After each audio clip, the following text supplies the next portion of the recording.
మిమ్మల్ని అందరినీ కూడా అభినందించడం కోసం ఖచ్చితంగా ఎన్ని మాటలు చెప్పినా తక్కువే. ఇక్కడ నుంచి మొదలు పెడితే ఎమ్మెల్యే సమన్వయకర్తల దగ్గర నుంచి, రీజనల్ కోఆర్డినేటర్స్ దగ్గర నుంచి, జిల్లా అధ్యక్షుల దగ్గర నుంచి, ఎమ్మెల్యేలు, ఎంపీలు, ఎమ్మెల్సీలు, సీనియర్ నాయకులు, ఇక్కడ నుంచి మొదలు పెడితే లోవెస్ట్ లెవెల్లో ఉన్న గ్రామ స్థాయిలో ఉన్న క్యాడర్ నిజంగా ఇంత కమిటెడ్గా ఒక ఉద్యమాన్ని మనస వాచ కర్మన దీన్ని ఎట్టి పరిస్థితుల్లోనూ కూడా ఈ ఉద్యమంను, ఈ స్ఫూర్తిని, ప్రజలు ఇక్కడ చెప్పే ఈ గళాన్ని ఖచ్చితంగా వినిపించేట్టుగా చేయాలి. రాష్ట్ర ప్రభుత్వం మెడలు వంచాలి, ఆ నిర్ణయం వెనక్కి తీసుకునేట్టుగా రాష్ట్ర ప్రభుత్వం మీద ఒత్తిడి తీసుకుని రావాలి అని చెప్పి పట్టుదలతో ఇంత గొప్ప ఉద్యమం చేసిన చరిత్ర బహుశా రాష్ట్రంలో ఎప్పుడూ కూడా జరిగి ఉండదు. నిజంగానే అందరికీ కూడా ఇక్కడ నుంచి మొదలు పెడితే గ్రామ స్థాయిలో ఉన్న ప్రతి కార్యకర్త దగ్గర వరకు కూడా ప్రతి ఒక్కరికి కూడా మనస్ఫూర్తిగా కృతజ్ఞతలు, అభినందనలు రెండు కూడా తెలియజేస్తా ఉన్నాను. దాదాపుగా 1,04,11,136 సంతకాలు ప్రతి జిల్లా నుంచి బయలుదేరిన ఈ నెంబరు, మన దగ్గరికి వచ్చిన నెంబరు, ఈరోజు గవర్నర్ గారికి మనం చూపించబోయే ఈ సంతకాలు ఆల్రెడీ బహుశా చూపించే కార్యక్రమం బహుశా మొదలై ఉంటుంది. ఆల్రెడీ బండ్లను మనం ఫ్లాగ్ ఆఫ్ చేసినాము. ఆ బండ్లన్నీ గవర్నర్ గారి ప్రెమిసెస్కు ఆల్రెడీ చేరాయి. అక్కడ గవర్నర్ గారి సిబ్బంది ఆ సంతకాలు పెట్టిన వ్యాన్స్ను అంతా కూడా వాళ్ళు చూస్తూ ఉండింటారు. బహుశా 1,04,11,136 సంతకాల 1,04,11,136 సంతకాలు చేసిన పత్రాలు ఈరోజు నిజంగా ఇదొక ఘటం, చరిత్రలో నిలిచిపోయే ఒక ఘటం. ఈరోజు నిజంగా చంద్రబాబు నాయుడు గారు తన ఈ మధ్యకాలంలోనే నిన్ననే కలెక్టర్ల సదస్సు జరుగుతూ ఉన్నప్పుడు తన నోట్లో నుంచి వచ్చిన కొన్ని మాటలు ఆశ్చర్యం కలిగించాయి. ప్రజల్లో గ్రాఫ్ చాలా పడిపోతూ ఉంది, దానికి కారణం కలెక్టర్ల పనితీరు సరిగ్గా లేదు అని చెప్పే పరిస్థితిలో చెప్తా ఉన్నాడు. పొద్దున పేపర్ చదివితే అయ్యో అని మొత్తుకున్నట్టు. కలెక్టర్ల గ్రాఫ్ బాగాలేక కాదు స్వామి, నీ గ్రాఫ్ బాగాలేక పడిపోతా ఉంది, నీదేనే నీకు అర్థం కావడంలా. నీ హయాంలో నువ్వు వచ్చిన తర్వాత ప్రజలకు ఏదైనా మంచి జరిగిందా అని అంటే ఒకటే మంచి జరగల. చంద్రబాబు నాయుడు గారు ఈ 18 నెలల కాలంలో, దాదాపు 18 నెలలే ఉంది, ఈ బడ్జెట్ వస్తే మూడో బడ్జెట్ ప్రవేశపెడతా ఉన్నాడు. ఈ మార్చిలో తాను ప్రవేశపెట్టబోయేది 3వ బడ్జెట్. అంటే మొత్తం 5 బడ్జెట్లు ప్రవేశపెట్టే అవకాశం ఈ ముఖ్యమంత్రికైనా ఉంటుంది. అలాంటిది 3వ బడ్జెట్ ప్రవేశపెడతా ఉన్నాడు ఈ మార్చిలో. అంటే 2 బడ్జెట్లు అయిపోయినాయి, అంటే 2 సంవత్సరాలు అయిపోయినాయి. ఈ మార్చి వచ్చేసరికి 3వ బడ్జెట్ కూడా ప్రవేశపెడతా ఉన్నాడు. మరి ఈ 2 సంవత్సరాలు ఈ కాలంలో 2 బడ్జెట్లు ప్రవేశపెట్టి దాదాపుగా 2 సంవత్సరాలు అయిపోవస్తా ఉన్న ఈ కాలంలో ప్రజలకు ఏదైనా మంచి జరిగిందా అని అంటే బోర్డు సున్నా కనిపిస్తుంది. అంతవరకు ప్రజలకు అందుబాటులో ఉండే అన్ని స్కీములు రద్దయిపోయినాయి. మన ప్రభుత్వ హయాంలో టెన్షన్గా ప్రతి నెల, బహుశా ఏ ప్రభుత్వంలో ఎప్పుడు జరిగిండదేమో, ఏ నెల ఏ స్కీమ్ ఇవ్వబోతున్నాము, ఏ నెల ఏ బటన్ నొక్కబోతున్నాము అని చెప్పి ముందుగానే ప్రజలకి క్యాలెండర్ ఇచ్చి ఆ క్యాలెండర్ను అమలు చేసిన పరిస్థితి బహుశా దేశ చరిత్రలో ఎక్కడ కూడా బహుశా జరిగిండదు. అలాంటి మన పాలన చూసి చంద్రబాబు నాయుడు గారు అవన్నీ చేయడమే కాకుండా, ఏముంది జగన్ చేసే పని ఎవడైనా చేయొచ్చు, ఇంట్లో ముసలోళ్ళైనా చేయొచ్చు అని చెప్పి అన్నాడు. అవన్నీ చేయడమే కాకుండా నేను సూపర్ 6, సూపర్ 7 కూడా హామీలు అమలు చేస్తానని చెప్పిన వ్యక్తి ఈ 22 ఏళ్ళు కావస్తా ఉన్న ఈ సమయంలో చంద్రబాబు నాయుడు గారి హయాంలో జరిగింది ఏమిటి అని అంటే, అన్ని పథకాలు, గతంలో జరిగే అన్ని పథకాలు రద్దు కావడం, సూపర్ 6, సూపర్ 7 మోసాలుగా మిగిలిపోవడం, పైగా వ్యవస్థలన్నీ పూర్తిగా నీరు గారిపోవడం, నిర్వీర్యమైపోవడం. ఈ 3 చూసాం మనం. అందుకే చంద్రబాబు నాయుడు గ్రాఫ్ ఈరోజు ఎంత లేపినా కూడా గ్రాఫ్ లేయడంలా పైకి. ఎందుకంటే అన్ని అబద్ధాలు, అన్ని మోసాలు అని చెప్పి ప్రజలకు అర్థమైపోతూ ఉంది, కనిపిస్తూ ఉంది. కాబట్టి అసలు మొట్టమొదటిసారిగా వ్యవస్థలన్నీ కూడా కుప్పకూలిపోయిన పరిస్థితి చూస్తూ ఉన్నాం. ప్రజలకు సంబంధించిన ఆరోగ్యశ్రీ తెరమరుగైపోతూ ఉంది. ప్రజలకు సంబంధించిన ఫీజు రీయింబర్స్మెంట్, పిల్లలకు సంబంధించిన ఫీజు రీయింబర్స్మెంట్ బకాయిలతో పిల్లలు చదువులు ఆగిపోతూ ఉన్నాయి. ఏ రైతుకు గిట్టుబాటు ధరలు రాని పరిస్థితి. సూపర్ 6, సూపర్ 7తో అన్ని రకాలుగా మోసాలు. సో మొత్తం ప్రభుత్వం అన్నది ఎందుకుంది అనేది ఒకసారి గమనిస్తే కొన్ని ఆశ్చర్యకరమైన విషయాలు కనిపిస్తాయి. నాకు కూడా ఒక్కొక్కసారి మీ అందరికీ కూడా ఎప్పుడన్నా అనిపించుంటుంది. దేశమంతా చూస్తూ ఉన్నాం, అన్ని రాష్ట్రాలు చూస్తూ ఉన్నాం. ప్రభుత్వం స్కూల్ ఎందుకు నడుపుతుందో ఎప్పుడన్నా ఆలోచన వచ్చిందో మీకు? ప్రభుత్వం ఎందుకు హాస్పిటల్ నడుపుతుందో? ప్రభుత్వం ఎందుకు ఆర్టీసీ బస్సులు నడుపుతుంది? దశాబ్దాలుగా ఈ బుద్ధగా నేను చెప్పేది. స్వతంత్రం వచ్చినప్పటి నుంచి ఇన్ని చూస్తూ ఉన్నాం మనము. ఎన్నెన్నో రాష్ట్రాలు చూస్తూ ఉన్నాం. అన్ని రాష్ట్రాల్లో కూడా ప్రభుత్వ పని ఏమిటి అని అంటే ప్రజలకు ప్రభుత్వ పని ఏమిటి అని అంటే ఒకవేళ ప్రభుత్వమే స్కూళ్ళు నడపకపోతే, ప్రభుత్వమే ఒకవేళ హాస్పిటల్ నడపకపోతే, ప్రభుత్వమే ఒకవేళ ఆర్టీసీ బస్సులు నడపకపోతే జరిగేదేమిటి? ప్రైవేట్ ఎక్స్‌ప్లాయిటేషన్ అన్నది దోచేసే కార్యక్రమం జరుగుతుంది. పేద మధ్యతరగతి ప్రజలు పూర్తిగా కూడా ఏది కూడా విద్య కానీ, వైద్యం కానీ, పబ్లిక్ ట్రాన్స్పోర్ట్ కానీ ఇవేవి కూడా ప్రజలకు అందుబాటులో లేకుండా పోయే పరిస్థితి ఉంటుంది. వాటికి చెక్ పెట్టడం కోసం ప్రభుత్వం ఇవన్నీ కూడా తాను ఇన్వాల్వ్ అయి తాను నడిపే కార్యక్రమం చేస్తుంది. ఇది మనకు అందరికీ కూడా కనిపించే విషయాలు.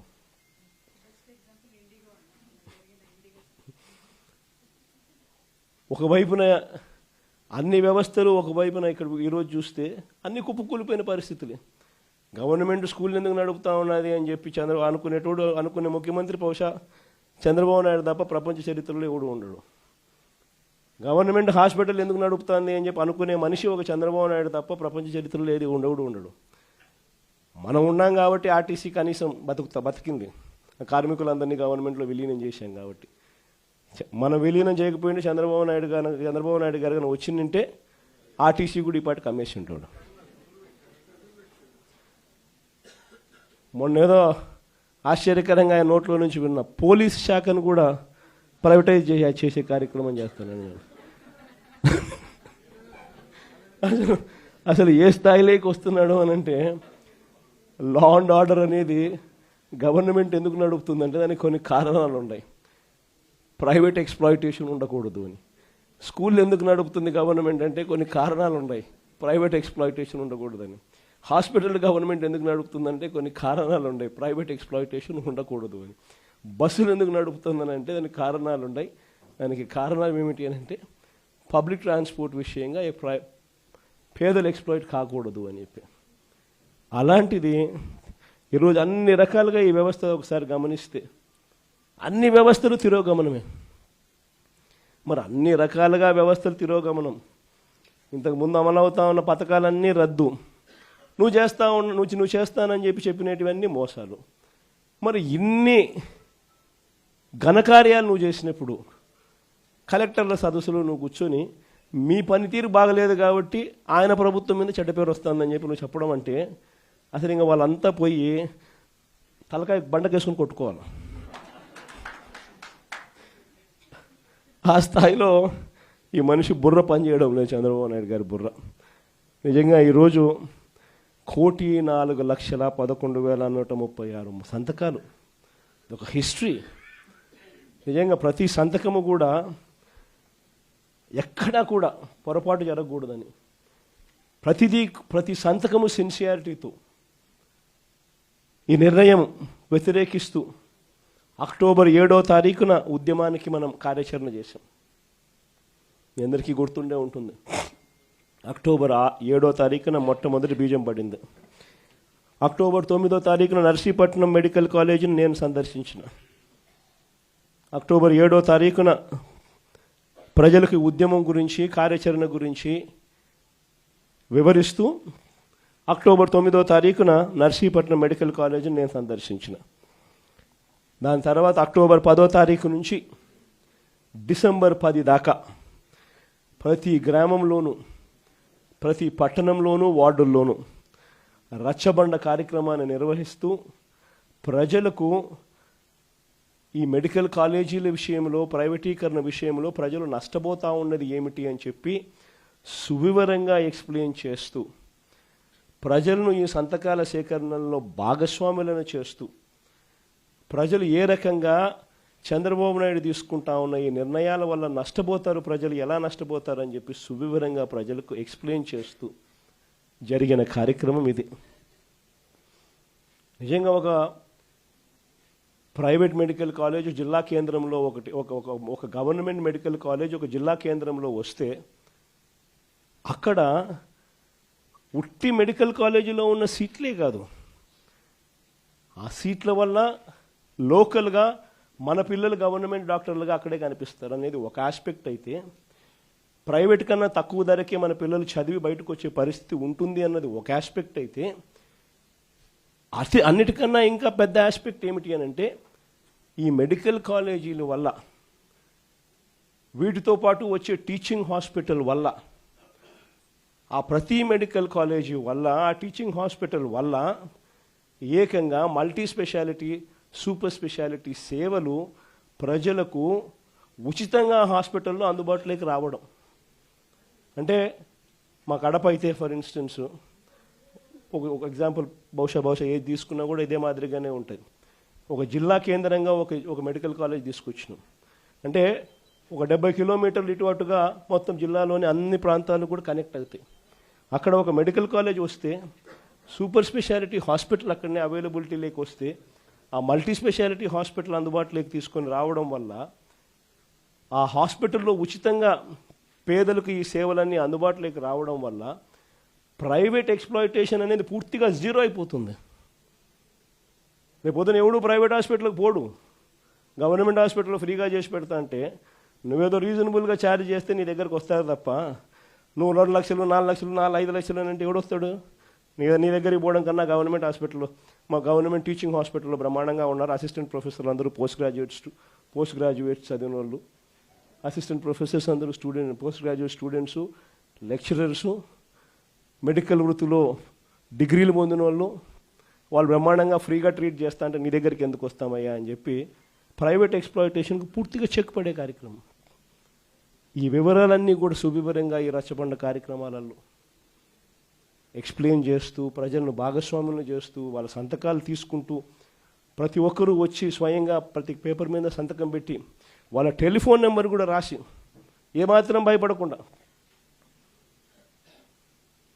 ప్రతి ఒక్కరూ కూడా దాదాపుగా 1,04,11,136 మంది పత్రాలు, అందులో వాళ్ళ సంతకాలతో పాటు వాళ్ళ ఫోన్ నెంబర్లతో సహా ధైర్యంగా ఈ నిర్ణయాన్ని మేము వ్యతిరేకిస్తున్నాము, ప్రభుత్వం మెడలు వంచైనా సరే ఈ నిర్ణయం వెనక్కి తీసుకునేట్టుగా ప్రజలు తీసుకుని వచ్చేదానికోసం మేమంతా సన్నద్ధంగా ఉన్నామని చెప్పి ఏకంగా ధైర్యంగా ముందుకు వచ్చి సంతకాలు చేసినారు.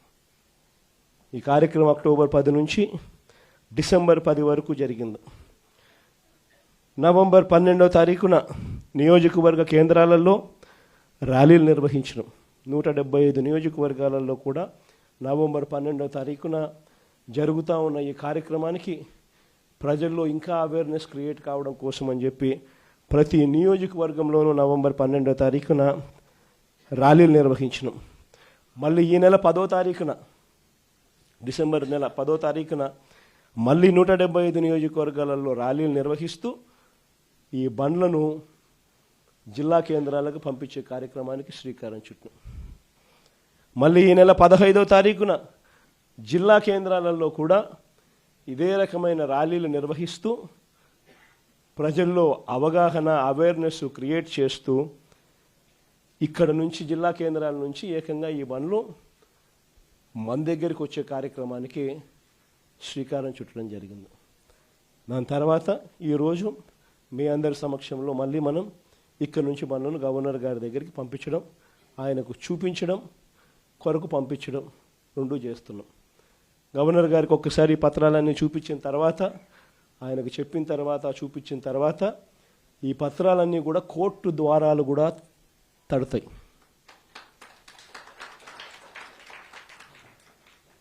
కోటి 4 లక్షల సంతకాలు చేసిన ఈ డాక్యుమెంట్స్ అన్నీ కూడా భద్రంగా కోర్టు ద్వారాలు కూడా తడతాయి. కోర్టులో కూడా పిటిషన్ వేస్తాం. 1,04,00,000 సంతకాలు రెడీగా ఉన్నాయి. మీరు ఎప్పుడు అడిగితే అప్పుడు అఫిడవిట్లు మీకు చూపించేదానికి బండ్లన్నీ రెడీగా వచ్చి మీకు చూపిస్తాయి అని చెప్పి కూడా కోర్టులో కూడా అఫిడవిట్ కూడా వేయడం కూడా జరుగుతుంది. ఇంతటితోనే చంద్రబాబు నాయుడు జ్ఞానోదయం వస్తుందని నేను అనుకోవడంలో, ఎందుకంటే ఆయన కొంచెం చర్మం మందం కాబట్టి ఇంతటితో కూడా వస్తుందని నేను అనుకోవడంలో. ఎందుకంటే మామూలుగా మీకు గుర్తుండే ఉంటుంది, పూర్వం మనం ఎప్పుడో నేను చిన్నప్పుడు జనార్దన్ రెడ్డి గారు ప్రైవేట్ మెడికల్ కాలేజ్ ఇచ్చినారు అని చెప్పి ఏకంగా ముఖ్యమంత్రి పదవి నుంచి ఆయన రాజీనామా చేయాల్సి వచ్చింది. ప్రైవేట్ మెడికల్ కాలేజ్ ఇచ్చినారని రాజీనామా చేయాల్సి వచ్చింది. నాకు అప్పుడు నేను చాలా చిన్నపిల్లోని. అప్పుడే నేను అనుకుంటా ఉంటే ఒక కాలేజు, ఈరోజు ఈయనకు సిగ్గు లేదు, ఇంకొకటి లేదు, ఏకంగా లెఫ్ట్ రైట్ సెంటర్ గవర్నమెంట్ ఆస్తులను నేను ఇచ్చేస్తున్నాను అని చెప్పి స్కాములు చేయడానికి ఏమాత్రం వెనకడుగు వేయడంలా. ఇచ్చేసే కార్యక్రమం చెనిక్కాయలకు బెల్లాలకు ఇచ్చేయడమే కాకుండా స్కాముల్లో ఇంకా అన్నిటికన్నా దారుణమైన స్కామ్ ఏమిటో తెలుసా? నువ్వు ప్రైవేట్ వాళ్ళకి కాలేజీలు ఇచ్చేసిన తర్వాత ఆ ప్రైవేట్ కాలేజీలు వాళ్ళు ప్రైవేట్ కాలేజీలు ఇది నడిపేటప్పుడు వాళ్ళ జీతాలు నువ్వు ఇస్తావంట. అది ఇంకా పెద్ద స్కామ్. నువ్వు ప్రైవేట్ వానికి ఇచ్చేసిన తర్వాత ఆ private college, private teaching hospital వాళ్ళు నడిపేటప్పుడు వాళ్ళ జీతాలు గవర్నమెంట్ ఇస్తుందంట. అంటే నెలకు ఒక్కొక్క కాలేజీలో కనీసం 5 కోట్ల జీతం మినిమం. అంటే నెలకు సంవత్సరానికి ఒక్కొక్క కాలేజీకి 60 కోట్లు, 2 ఏళ్ల పాటు కనీసం అంటే 120 కోట్లు ఒక్కొక్క కాలేజీకి ఎదురు ఇస్తుందన్నట. చెనిక్కాయలకు బెల్లాలకు ఈయన మనిషికి కాలేజీలు కట్టబెట్టడమే కాకుండా మళ్ళా ఎదురు 120 కోట్ల రూపాయలు ఎదురిస్తున్నాడు. ఇది ఇంతకన్నా ఇంకా స్కామ్, ఇంతకన్నా దారుణమైన పరిస్థితి ఎక్కడైనా ఉంటుందని అడుగుతా ఉన్నా. ఇవన్నీ రేపొద్దున మనం ఇన్ని ప్రయత్నాలు చేసిన తర్వాత కూడా ఎక్కడన్నా కూడా చంద్రబాబు నాయుడు వినకుండా దీనికి ముందుకు తీసుకొని పోతే మాత్రం ఆ తర్వాత కాలేజీలు తీసుకున్నోడిని మాత్రం మనం అధికారంలోకి వచ్చిన వెంటనే 2 నెలలు తిరగక మునిపే అందరు జైళ్ళల్లో ఉంటారు. ఆ కాలేజీలు తీసుకున్న వాళ్ళు మాత్రం. స్కాములు అనేది మదర్ ఆఫ్ ఆల్ స్కామ్స్ కింద ఇది నిరూపితం అవుతుంది. అంతటి దారుణంగా ప్రజలకు నష్టం జరుగుతుందని కనిపిస్తూ ఉన్నా కూడా ప్రజలు దీనివల్ల ఉచితంగా వైద్యం పొందే అవకాశం పోతుందని తెలిసినా కూడా మన పిల్లలకు తక్కువ ధరకే, ప్రైవేట్ కన్నా చాలా తక్కువ ధరకే మన పిల్లలకు మెడికల్ కాలేజీలలో సీట్లు వచ్చి చదువులు అందుబాటులో ఉంటాయని తెలిసినా కూడా ఏమాత్రం ఖాతరు చేయకుండా చంద్రబాబు చేస్తూ ఉన్న ఈ తీరుకు చంద్రబాబు నాయుడుకు గట్టి గుణపాఠం మాత్రం ఖచ్చితంగా తగులుతుంది. మరి ముఖ్యంగా ఈ విషయాలన్నీ చెప్పడానికి మిమ్మల్ని అందరికీ మీ ద్వారా ప్రతి కార్యకర్తకు, ప్రతి గ్రామంలోనూ కూడా అభినందనలు కూడా తెలియజేయడం కోసం అని చెప్పి మిమ్మల్ని అందరినీ కూడా ఆహ్వానించడం జరిగింది. గవర్నర్ గారి దగ్గరికి పోయే కార్యక్రమం ఏదైతే ఉందో అందరినీ వాళ్ళు పర్మిషన్ అయితే ఇవ్వలేరు కాబట్టి 40 మందికి మాత్రమే వాళ్ళు పర్మిషన్లు ఇచ్చినారు. సో 40 మంది జిల్లా అధ్యక్షులు, ఎమ్మెల్యేలు, ఎంపీలు వీళ్ళే వాటికి సరిపోతుంది. కానీ పోయే ముందు అందరం కూడా అంబేద్కర్ గారి విగ్రహానికి ఒకసారి ఆయన విగ్రహం దగ్గరికి పోయి ఆయన దగ్గరికి పోయి జరుగుతూ ఉన్న అన్యాయాన్ని అంబేద్కర్ గారి పాదాల చెంతనో, అంబేద్కర్ గారి విగ్రహం దగ్గరనో, వాళ్ళు ఎంత దూరం పంపిస్తారో నాకు తెలియదు. వాళ్ళు ఈ చంద్రబాబు నాయుడు అనే ప్రభుత్వం అనేది పూర్తిగా అన్యాయమైన ప్రభుత్వం కాబట్టి అంబేద్కర్ గారిని దర్శించుకుని ఆయన కూడా జరుగుతూ ఉన్న అన్యాయం కాపీనిగా ఆయన దగ్గర ఒకసారి పెట్టి అటు నుంచి అటే 40 మంది మీ గవర్నర్ గారి దగ్గరికి పోయే కార్యక్రమం చేస్తాం. సో అక్కడి నుంచి గవర్నర్ దగ్గరికి అనేది పక్కనే ఒక 300 మీటర్లు ఉంటుంది. సో అంబేద్కర్ గారి విగ్రహం దగ్గర వరకు అందరం పోదాము. అక్కడ అంబేద్కర్ గారి విగ్రహం దగ్గర మనం పెట్టే ఈ విన్నపాన్ని పెట్టే కార్యక్రమం ఏదైతే ఉందో అది కూడా అందరం కలిసి చేద్దాము. దాని తర్వాత ఒక 40 మంది ఎవరికైతే పర్మిషన్ అయితే ఉందో వాళ్ళు నేను మాత్రం అక్కడి నుంచి గవర్నర్ గారి దగ్గరికి పోయే కార్యక్రమం చేస్తాం. సో అటుకి ఆ కార్యక్రమం ఈ ఘట్టం ఇంతవరకు పూర్తవుతుంది. దీని తర్వాత కోర్టులో చేసే యుద్ధం స్టార్ట్ అవుతుంది. ఈ లోపల చంద్రబాబు నాయుడు ఇంకా మనసు మార్చుకోకుండా ఇంకా అడుగులు ముందుకు వేసే కార్యక్రమం చేస్తూ ఉంటే నియోజకవర్గ స్థాయిలోను జిల్లా స్థాయిలోను ప్రొటెస్ట్ కార్యక్రమాల్లో భాగంగా మళ్ళీ మనం ప్రజల మధ్యన నిల్చొని ఉద్యమాలు చేసే కార్యక్రమాలు కూడా కొనసాగుతుంది. సో as far as ఈ టాపిక్ ఇస్ కన్సర్న్ అంటే బై అండ్ లార్జ్ ఇది చెప్పడానికి. Thank you.